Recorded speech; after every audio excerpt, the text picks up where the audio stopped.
guys, welcome to the short videos. You're learning math with Mazhar. Today we are solving the quantitative reasoning question for the competitive exams. Now I've taken up a question.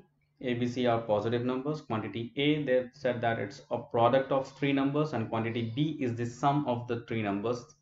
They have not given us any particular number, only positive numbers are given. So we just need to find out whether quantity A is greater, B is greater, equal, or cannot be determined. So let's just explore the question by taking up some examples. Let us take numbers as 4, 3, and 5. If I multiply it, definitely the product would be larger than the addition that I am going to do. So 4 times 3 is 12, 12, 5 is 60. 4 plus 3 is 7, 7 plus 5 is 12. So here quantity A is greater. But will it be true for the entire entire numbers that we take into consideration? So let us check that. One more example that I am taking. 1, 2, and 3 if I take. And if I do the product, I'm going to get 6. And if I add, still my answer is 6. So in this case, nothing is greater, but they are equal. One more example, if I take all the three numbers as same, they are all positive, and it's a repetitive case.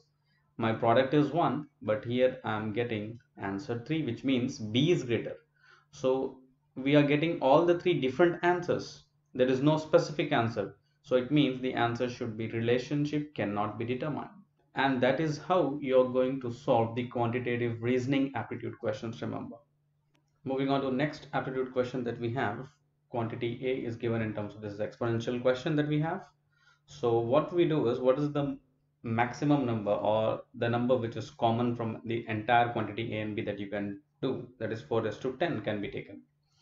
So because we have got the binomial, I mean the two terms that we have with sum, that's the reason I'm taking 4 raised to 10. But if I take the individual, 4 raised to 13 would be the highest that you can take, but I cannot do it for this one. It would be negative exponent.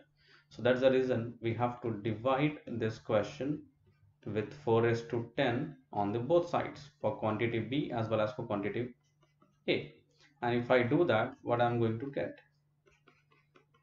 Clearly I'm going to get over here 4 raised to 3, and here I'm going to get 100, and over here 4 raised to 4 by the exponent law that we have, A minus B. Now 4 raised to 3 is nothing but 64. If I add it with 100, so this quantity A becomes 164. 4 raised to 4 is nothing but 256, and definitely quantity A is lesser, quantity B is greater, so that's your answer. Well, this is the easiest way that you can solve. Otherwise, you just have to multiply and to use the calculator and all. You will unnecessarily waste your time. This is how you can quickly solve this question. Moving on to our next question for the quantitative reasoning. We've got a question based upon inequality where the x values you have to take it greater than 5. If you plug in over here, like let's say greater than 5, 6, 7, 8, whatever you take, and if you subtract that from 5, you're going to get negative number divided by 2. Of course, whatever it may be, it is going to be negative answer. Irrespective of whatever positive value that you take, the answer end result is negative. Over here in quantitative B, let us take 6. So 3 times 6, 18. 18 minus 15 is going to be 3. So you always end up getting a positive answer, and we know negative is smaller than positive, so my quantity B is greater. Moving on to next question, we've got again of exponent form, 32 raised to 5, 16 raised to 6. Again, for the calculator part, if you go, they won't display the digits properly. You won't get the digits. So what best we can do is you can simplify it.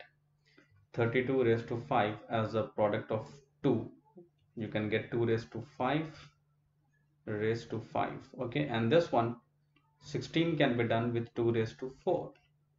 Now you can clearly see 2 raised to 5 is greater than 2 raised to 4.